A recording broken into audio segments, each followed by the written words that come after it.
하나님의 말씀 저희 보도록 하겠습니다. 하나님이 오늘 저에게 주신 말씀은 에레미야 42장입니다. 1절에서 12절 말씀입니다. 우리 한 절씩 교독하겠습니다. 이에 모든 군대의 지휘관과 가레야의 아들 요하난과 호사야의 아들 여시나와 백성의 낮은 자로부터 높은 자까지 다 나와 선지자 예레미야에게 이르되 당신은 우리의 탄원을 듣고 이 남아있는 모든 자를 위하여 당신의 하나님 여호와께 기도해 주소서. 당신이 보는 바와 같이 우리는 많은 사람 중에서 남은 적은 무리이니 당신의 하나님 여호와께서 우리가 마땅히 갈 길과 할 일을 보이시기를 원하나이다. 선지자 예레미야가 그들에게 이르되 내가 너희 말을 들었은즉 너희 말대로 너희 하나님 여호와께 기도하고 물은 여호와께서 너희에게 응답하시는 것을 숨김이 없이 너희에게 말하리라. 그들이 예레미야에게 이르되 우리가 당신의 하나님 여호와께서 당신을 보내사 우리에게 이르시는 모든 말씀대로 행하리이다. 여호와께서는 우리 가운데 진실하고 성실한 증인이 되시옵소서. 우리가 당신을 우리 하나님 여호와께 보내면 그의 목소리가 우리에게 좋든지 좋지 않든지를 막론하고 순종하려 함이라. 우리가 우리 하나님 여호와의 목소리를 순종하면 우리에게 복이 있으리이다 하니라. 10일 후에 여호와의 말씀이 에레미야에게 임하니 그가 가레야의 아들 요하난과 그와 함께 있는 모든 군 지휘관과 백성의 낮은 자로부터 높은 자까지 다 부르고 그들에게 이르되 너희가 나를 보내어 너희의 간구를 이스라엘 하나님 여호와께 드리게 하지 아니하였느냐. 그가 이렇게 이르니라. 너희가 이 땅에 눌러앉아 산다면 내가 너희를 세우고 헐지 아니하며 너희를 심고 뽑지 아니하리니 이는 내가 너희에게 내린 재난에 대하여 뜻을 돌이킴이라. 여호와의 말씀이니라. 너희는 너희가 두려워하는 바벨론의 왕을 겁내지 말라. 내가 너희와 함께 있어 너희를 구원하며 그의 손에서 너희를 건지리니 두려워하지 말라. 내가 너희를 불쌍히 여기리니 그도 너희를 불쌍히 여겨 너희를 너희 본향으로 돌려보내리라 하셨느니라. 아멘. 아멘. 오늘도 주신 에레미야 말씀 통해서 스스로도 속는 교묘한 불신앙이란 제목으로 하나님의 말씀 증거하겠습니다. 좀 주제가 무거우니까 좀 가벼운 저의 소소한 이야기를 하나 먼저 말씀드리고 설교를 시작하겠습니다. 성도님들, 저는 아침마다 꼭 하려고 노력하는 일이 하나 있습니다. 그게 뭐냐면 우리 민혁이 젖은 머리를 이렇게 드라이어기로 말려주는 일입니다. 그 일만큼은 제가 꼭 하려고 애를 씁니다. 새벽기도 끝나고 집에 가면 제 민영이가 일어나서 샤워하는 시간이 되고 샤워하고 나오면 꼭 드라이를 안 해요. 그냥 축 젖은 채로 옷 입고 학교를 가려고 하는데 제가 그런 민혁이 붙들고 한 5분만 시간을 주라고 하면서 제가 사정사정해서 머리를 말려주는 일을 매일매일 하려고 애를 씁니다. 제가 왜 그런 일을 하냐면 사실은 저는 제 머리카락에 대해서 굉장한 컴플렉스가 있기 때문에 그렇습니다. 저는 이 머리가 좀 이렇게 곱슬거리죠. 그래서 아침에 일어나서 제 머리를 정리하고 이렇게 하는 게 여간 힘들지 않습니다. 그리고 또 사춘기 시절에 이 곱슬거리는 머리 때문에 굉장히 스트레스도 받고 또 열등감도 경험하고 그랬었습니다. 근데 제가 결혼할 때 늘 걱정이 됐어요. 우리 아이들도 나를 닮으면 어떡하지? 이게 솔직한 제 걱정이었습니다. 그것만은 좀 안 했으면 좋겠다. 왜냐하면 그게 그때까지 제 삶 가운데 주어진 스트레스 중에 가장 좀 큰 스트레스 중에 하나였기 때문에 이런 스트레스를 우리 아이들이 경험하지 않았으면 좋겠다는 바람이 있었습니다. 근데 참 감사한 건 저희 아이들이 저희 아내를 닮아서 머리가 저와 같지 않다는 것입니다. 그래서 저는 늘 그 아이들의 머리를 될 수 있으면 말려주면서 참 감사를 합니다. 이런 스트레스 없이 이렇게 마음껏 자연스럽게 머리를 가꾸고 나갈 수 있는 그런 은혜를 주셔서 감사합니다. 그런 마음으로 제가 그걸 해주려고 애를 씁니다. 좀 의외이시죠? 무슨 거룩한 뜻이 있었던 게 아니라 저의 어떤 작은 상처 때문에, 열등감 때문에 그런 일을 하고 있습니다. 그래서 매일마다 그 일만큼은 제가 빠뜨리지 않으려고 애를 씁니다. 저의 어떤 상황 때문에, 제가 겪고 있는 그런 저만의 아픔 때문에 그렇지 않은 상황을 보면서 감사도 되고 또 그 일이 감사함으로 되어지는 것을 저는 경험합니다. 사랑하는 성도님들, 오늘 설교의 주제는 결코 가볍지 않습니다. 그럼에도 불구하고 또 에레미야 말씀 가운데 하나님이 주신 말씀이기 때문에 저희가 하나님의 사랑의 말씀으로 받고 묵상해 보았으면 좋겠습니다. 사랑하는 성도님들, 우리가 또 여러분이 신앙생활하면서 늘 경험하게 되는 것이 있습니다. 그게 뭐냐면 우리가 생각하는 것보다 훨씬 이기적이고 자기 중심적인 존재들이라는 것입니다. 이걸 조금 더 쉽게 풀어보면 우리가 스스로 생각하는 것보다 훨씬 깊은 죄의 뿌리를 가진 죄인이라는 것입니다. 우리가 이 의식을 잃어버리면 사실 성경이 말씀하는 구원을 얻는 믿음을 갖기가 매우 어려워집니다. 링던 길키라고 하는 사람이 신학자인데요. 이분이 쓴 산동 수용소라는 책이 있습니다. 참 감명 깊게 읽은 책 중에 하나인데요. 그 책의 내용은 2차 세계대전 당시에 중국 지역에서 살던 서구 지식인들, 미국과 유럽의 지식인들이 갑자기 들이닥친 일본군에 의해서 산동 수용소라고 하는 수용소에 강제로 수용되면서 펼쳐지는 에피소드들을 기록한 자전적 소설입니다. 이 2,000명의 수용소에 갇혔던 서구 지식인들의 그 면면을 보면 대부분 교수 또는 선교사들 또는 기업의 전문 CEO들이었습니다. 다 하나같이 사회적으로 도덕적으로 큰 존경을 받는 그런 사람들이었죠. 이 2,000명의 이 수용소 사람들이 그 산둥수에서 처음 정착할 때는 나름 서로도 배려하고 서로도 이렇게 서로 양보하면서 아주 보기 좋은 공동체를 만들어 갑니다. 그런데 이내 상황이 나빠집니다. 배급은 줄어들고 또 수용되는 포로들은 급격하게 늘어납니다. 그래서 공간들은 좁아지고 있는 자원들은 희귀해지는 그런 어려움이 닥칩니다. 그런 상황이 되자 이 2,000명의 이 서구 지식인들은 갑자기 돌변하게 됩니다. 너무나 이기적이고 너무나 자기중심적으로 행동을 하는 것입니다. 이 랭던 길키는 청년 때 그런 일을 경험했는데 그걸 보면서 깜짝 놀랍니다. 어떻게 사람이 이렇게 바뀔 수 있을까? 이렇게 열악한 상황에서 사람은 이렇게 될 수밖에 없는가? 질문을 던질 만큼 그 지식인들이 순간 변해서 매우 자기중심적이고 자기 이익만을 위해서 움직이는 그런 행동들을 경험하게 되어집니다. 그러면서 이 랭던 길키가 더 놀란 것이 있는데 그게 뭐냐면 그렇게 자기중심적으로 행동을 하면서 이분들이 자신이 가진 도덕적이고 종교적인 가치관들을 자신들이 그렇게 행동할 수밖에 없는 당위성을 제공하는 원리로 사용하더라는 것이죠. 여기에 이 랭던 길키는 더 충격을 받습니다.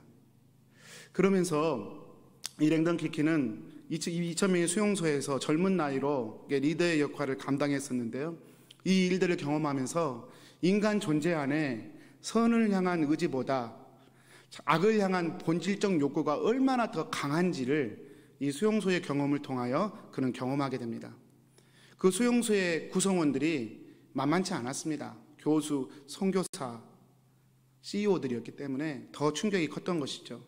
제가 그 책의 한 구절만 인용해 보도록 하겠습니다. 결국 사람들은 도덕적인 것을 위해 살아가는 것이 아니라 그 도덕적인 것으로 자기를 감추고 위장한다. 자기 자신도 모르게 말이다. 그래서 인간에게 높은 이상을 가르치는 것만으로는 더 선한 인간을 만들어내지 못한다. 오히려 그것을 배우는 사람에게 자신을 정당화하는 방법을 제공한다. 매우 충격적인 고백입니다. 아무리 좋은 도덕적인 또는 종교적인 신앙적 원리를 가르친다 하더라도 사람을 근본적으로 바꿀 수는 없다는 것입니다. 왜냐하면 사람의 죄성이라고 하는 것이 그 좋은 가르침조차도 자신의 이기심과 탐욕을 정당화하는 근거로 사용해 버리기 때문이라는 거예요. 그리고 이 링던 길키가 더 놀란 것은 그렇게 나름대로의 논리로 정당화하면서 그렇게 이기적으로 살아가는 그들이 자신들이 그런 이기적인 존재라는 사실조차도 인식하지 못한 채 그런 시간들을 보내고 있었다는 것입니다. 내가 이기적인 존재라는 사실조차도 모른 채 그런 시간을 보내는 것 자체가 이 랭던 길키에게는 참 놀라운 충격이었다, 그런 고백합니다. 이 랭던 길키가 수용소에서 경험했던 이야기처럼 오늘 본문에 등장하는 요한안과 유대인들의 모습이 우리에게 신앙인이 범할 수 있는 또 다른 모양의 이기심과 탐욕의 모습을 우리에게 보여주는 또 다른 좋은 예가 아닐까 저는 생각합니다. 오늘 본문 말씀만 여러분 읽으셨을 때 어떤 느낌이 드셨습니까? 참 좋은 구절이구나 라는 생각이 드셨을 겁니다. 오늘 본문의 주인공들은 아마도 자신 스스로를 자신들이 하나님을 매우 신뢰하는 사람이라고 생각했을 것입니다. 더 나아가서 자신들은 어려운 일이 있을 때 기도하고 그리고 하나님을 붙드는 신앙이 좋은 사람이라고 생각을 했을 것입니다. 오늘 말씀 5절부터 6절까지의 내용이죠. 당신의 하나님 여호와께서 우리가 마땅히 갈 길과 할 일을 보이시기를 원하나이다. 그들이 예레미야에게 이르되 우리가 당신의 하나님 여호와께서 당신을 보내사 우리에게 이르는 모든 말씀대로 행하리이다. 여호와께서는 우리 가운데 진실하고 성실한 증인이 되시옵소서.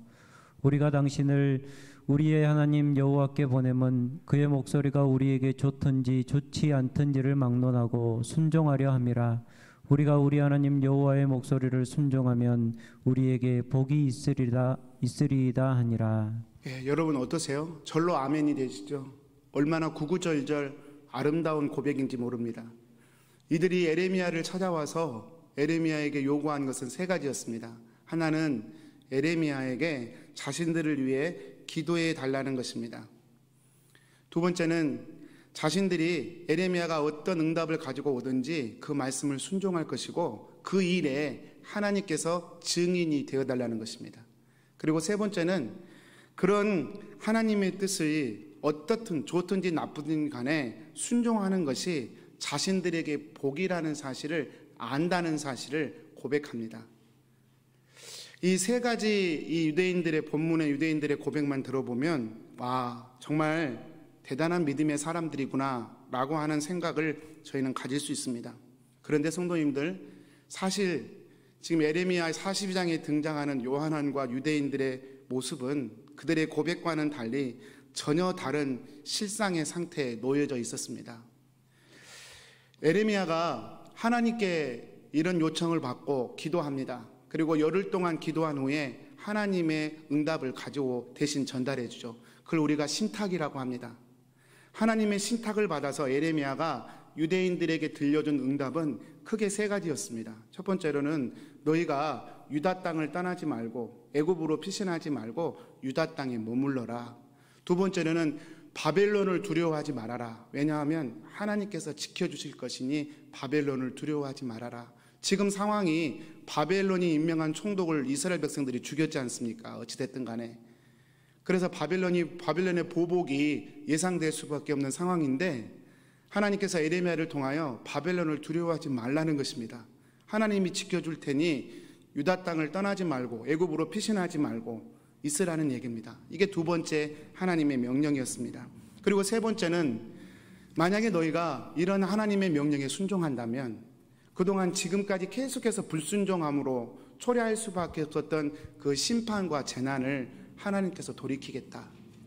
이제는 내가 이 모든 재난을 거둬들여서 너희로 하여금 유다 땅에 심겨진 나무처럼 잘 심겨진 나무처럼 가꾸어 주겠다. 그런 축복의 약속까지 하나님이 해주십니다. 10절과 11절 말씀만 눈으로 보시겠습니다.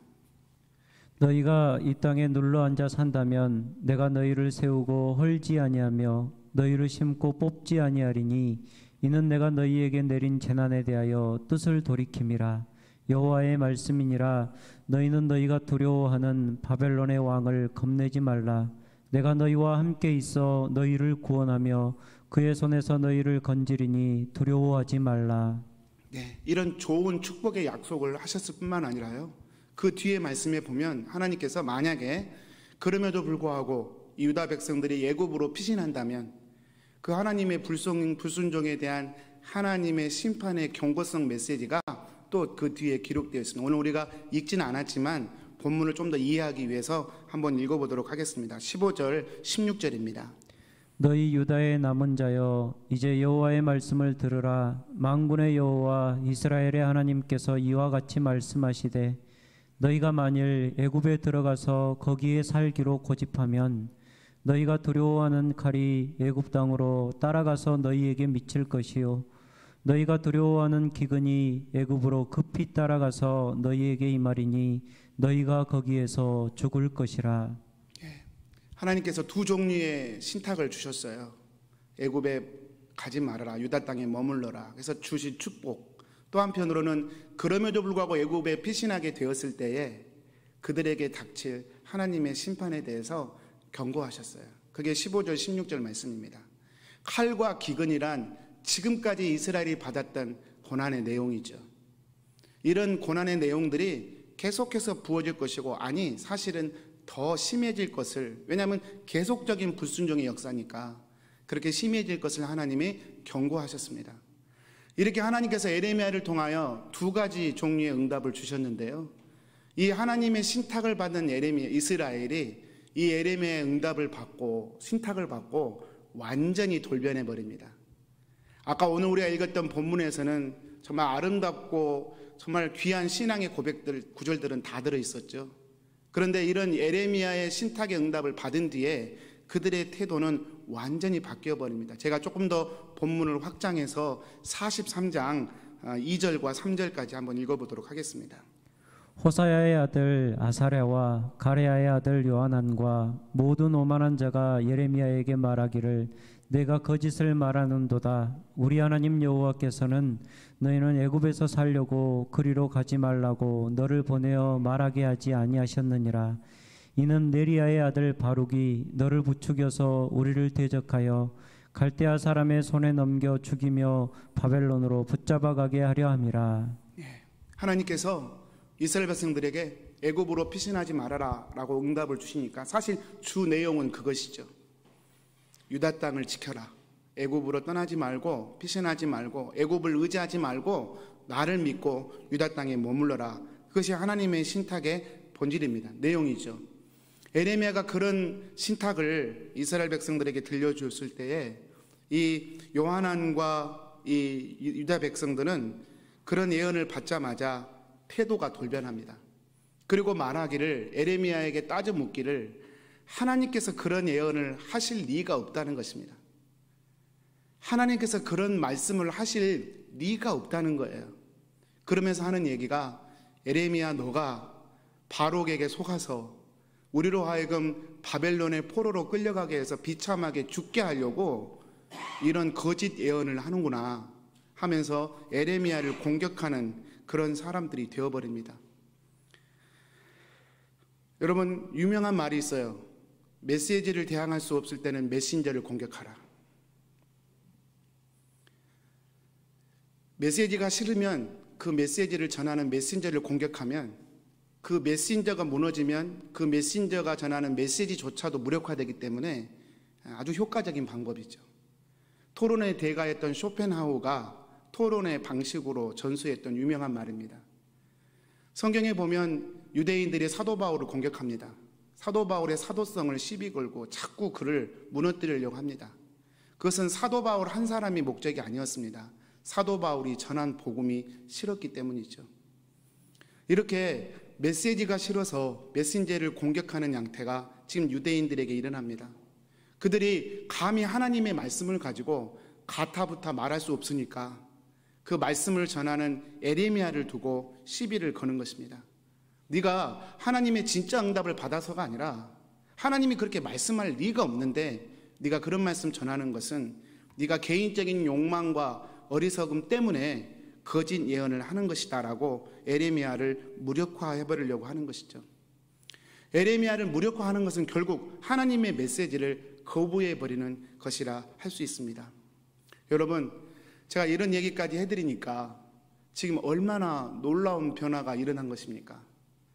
분명히 42장에서는 그렇게 아름다운 신앙 고백을 했던 사람들이 43장으로 건너가 보면 어떻게 이 사람이 그 사람이 맞나 싶을 만큼 돌변해 버립니다. 왜 그랬을까요? 사실 이 요나단과 유대인들의 마음속에 에레미야를 찾아오면서 하나님께 탄원해달라고 기도해달라고 요청했던 그들의 마음속에는 사실은 하나님이 하시길 원하시는 응답이 정해져 있었습니다. 그 응답이 뭡니까? 자신들이 애굽으로 피신한다 하더라도 하나님은 자신들과 함께 할 것이고 하나님은 자신들을 축복하셔서 애굽 땅에서 평안하게 잘 살게 해줄 것이라고 하는 하나님의 축복을 받고 싶었죠. 이것이 그들이 기대했던 하나님의 신탁이었습니다. 그런데 그걸 철석같이 믿고 이렇게 에레미야에 와서 신탁을 요구했는데 에레미야 입에서 선포된 하나님의 메시지가 자신들의 기대와는 달리 애굽으로 피신하지 말고 바벨론을 두려워하지 말고 유다 땅에 머물러라는 신탁이 임하니 그 신탁을 거부해버리는 것이죠. 비록 하나님이 전하셨다 하더라도 나는 그 하나님의 메시지 싫다는 것입니다. 이것이 요한안과 유대인들이 가졌던 불순종의 모습입니다. 사랑하는 성도님들, 저는 이 말씀을 보면서 아까 산둥 수용소에서 가졌던 지식인들과 종교인들의 모습처럼 이 유대인들의 모습에서 매우 떳떳함을 보게 됩니다. 그들은 자신들이 하나님의 신탁을 요구했고 하나님이 내리신 신탁을 받았음에도 불구하고 그 신탁을 정면으로 거부하는 행위를 하면서도 자신들의 그 고집과 불순종에 대해서 두려워한다거나 갈등한다거나 이런 모습을 전혀 보여주지 않습니다. 아니, 오히려 이들은 자신들이 애굽으로 피신할 수밖에 없는 필연적인 이유가 있고 그런 자신들의 선택과 길에 대해서 하나님은 마땅히 축복하셔야 된다고 생각하는 확고한 신념과 믿음이 그들 안에 있었음을 느낄 수 있습니다. 여러분, 어떻게 이럴 수 있을까요? 우리는 성경을 객관적으로 보기 때문에 우리 입에서는 와우, 어떻게 이럴 수 있지? 하나님의 뜻을 정면으로 거스르면서도 어떻게 하나님께서 축복하셔야 된다고 그렇게 전혀 갈등 없이 그렇게 신념으로 가질 수 있지? 라는 생각을, 질문을 가질 수밖에 없습니다. 사랑하는 성도님들, 이것이 랭던 길키가 산둥 수용소에서 경험했던 죄의 교묘함이었고 오늘 본문에서 발견되는 신앙인 안에서 발견되는 매우 교묘한 죄의 교묘함과 끈질김입니다. 아무리 뛰어난 인간이라고 할지라도 아무리 뛰어난 종교와 도덕적 가치를 가진 사람이라고 할지라도 인간의 죄된 본성은 그것조차도 자신의 이기심과 욕망을 이루는 도구로 그것의 정당성을 부여하는 도구로 써버릴 수 있음을 인간의 죄성이 그렇게 깊고 끈질긴 것임을 산둥 수용소의 지식인들과 본문의 유대인들은 우리에게 보여주고 있는 것이죠. 그리고 더 무서운 것은 그들이 그런 자신의 이기적인 행동의 모습을 알아채지 못한다는 것입니다.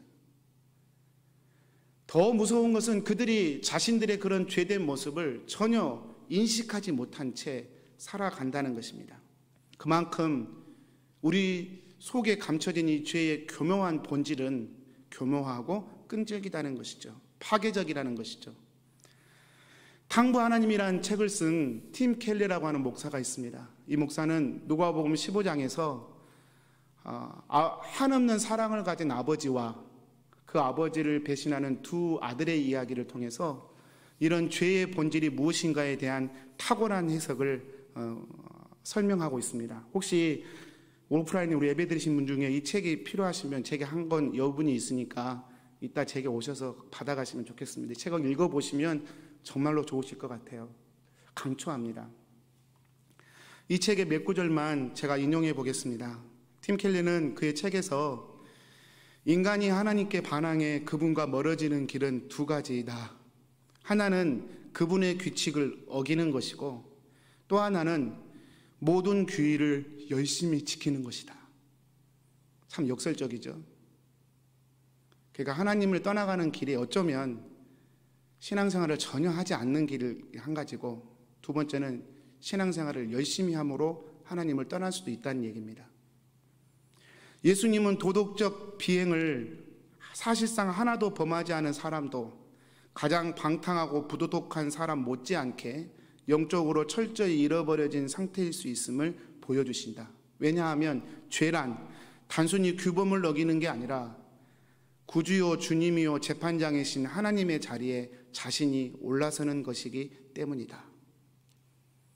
어떤 형태로든 자신의 인생의 주인이 자신이 되게 하는 것, 그것이 죄의 본질이기에 어떤 사람은 하나님을 완전히 떠남으로, 외형적으로 떠남으로 자신이 자신의 인생의 주인이라고 여기는 사람이 있고, 어떤 사람은 신앙생활, 종교생활을 열심히 해내므로 자신이 자신의 인생의 주인인 걸 증명해내려고 하는 사람도 있다는 것이죠.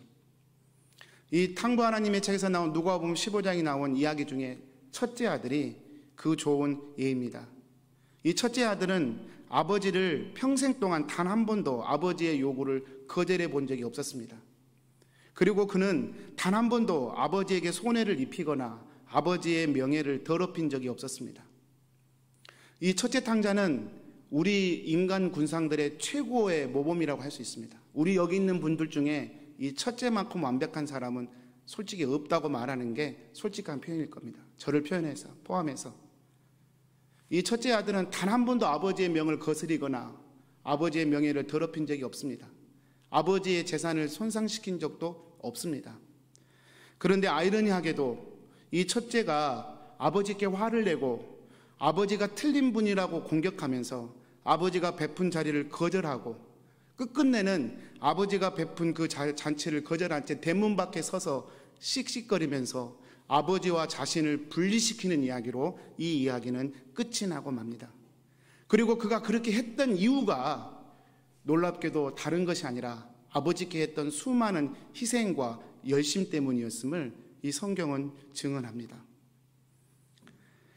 결국 둘째 탕자는 돼지 주엽 열매를 먹으면서 아버지를 떠난 자신의 비참함을 깨달았고, 그래서 자신의 죄인됨을 깨닫고 아버지의 사랑의 온전함 속에 다시 회개함으로 돌이켜 돌아오게 되고, 자신의 모든 것을 아버지의 사랑에 의탁하여 내어드림으로 그 품에 안김으로써 아들의 위치를 회복하게 됩니다. 근데 아이러니하게도 이 첫째는 외형적으로 한 번도 아버지를 떠나본 적이 없었던 이 첫째는 아버지의 마음과는 전혀 결이 다른 분노와 또 다른 불순종의 모습으로 이 이야기는 끝이 나고 맙니다.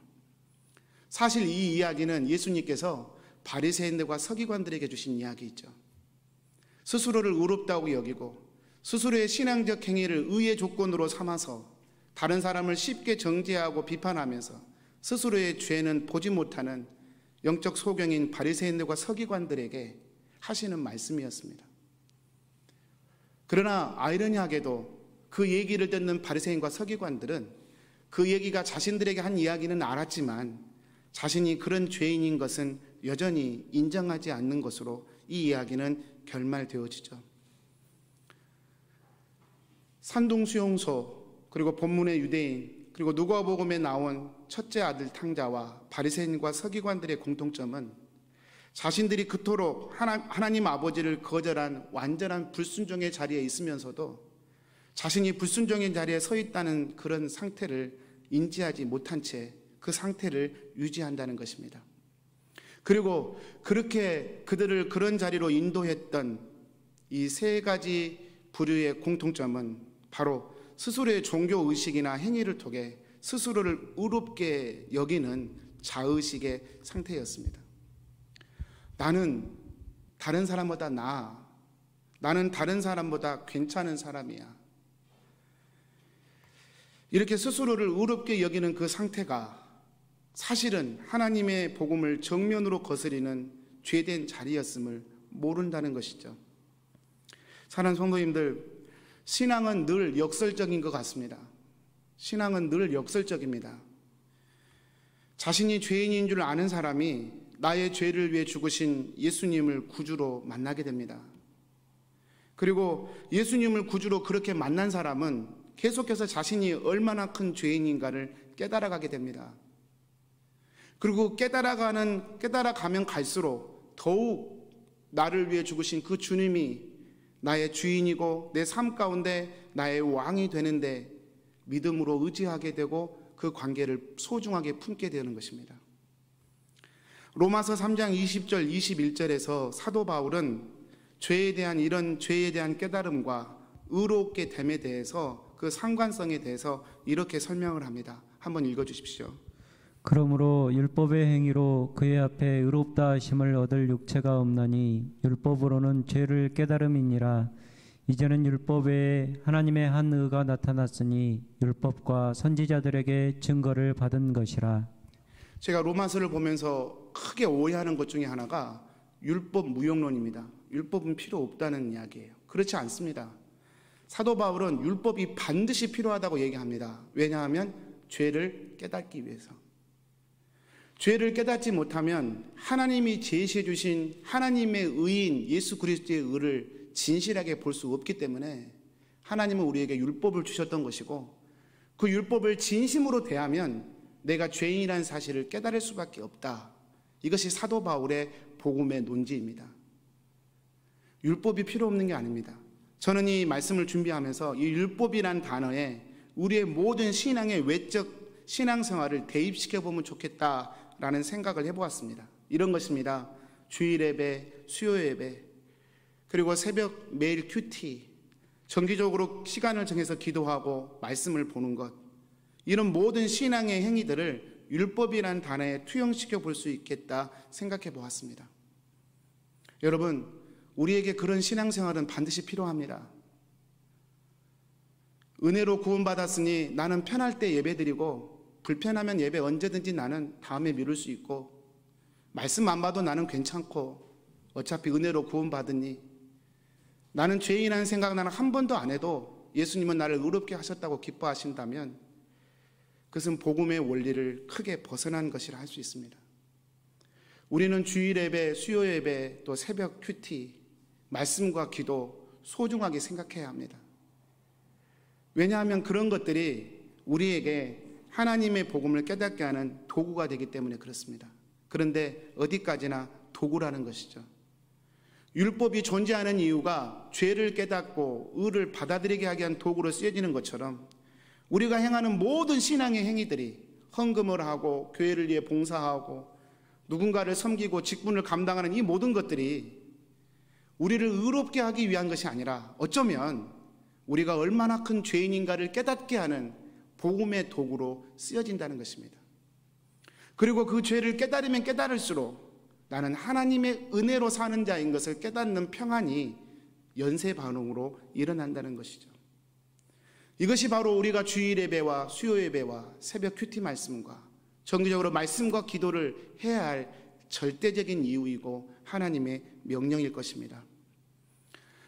오늘 본문의 유대인들이 만약에 그 원리를 깨달았다면 자신들이 그토록 에레미야를 보면서 정말 속 터지지 않습니까? 어떻게 이렇게 불순종할 수 있을까? 에레미야가 41년 동안 하나님의 말씀을 전했습니다.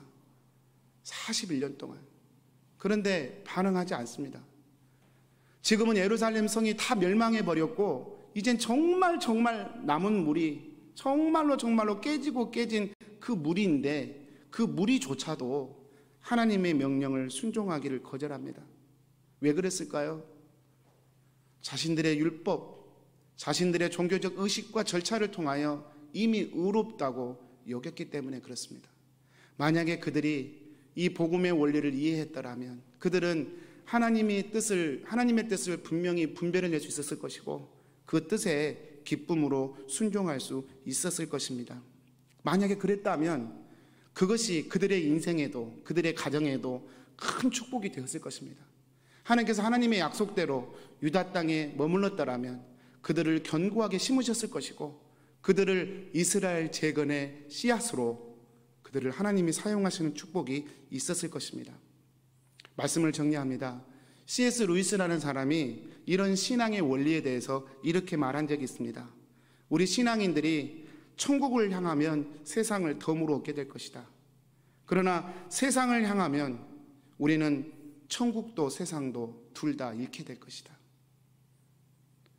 우리가 하나님을 구하고 예배를 드리고 하나님의 이름을 부르는 이유가 하나님 그분이 내 삶의 목적되기 위하여 찾는다면 하나님은 그런 우리를 세상에서도 하나님의 풍성함을 맛보며 하나님의 나라를 드러내는 도구로 쓰실 겁니다.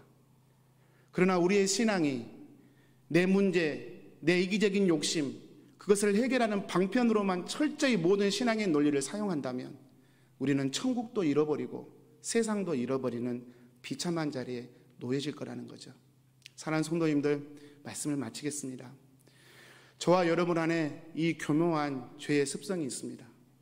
제 머리가 곱슬거리는 것은 제가 죽을 때까지 따라올 것입니다.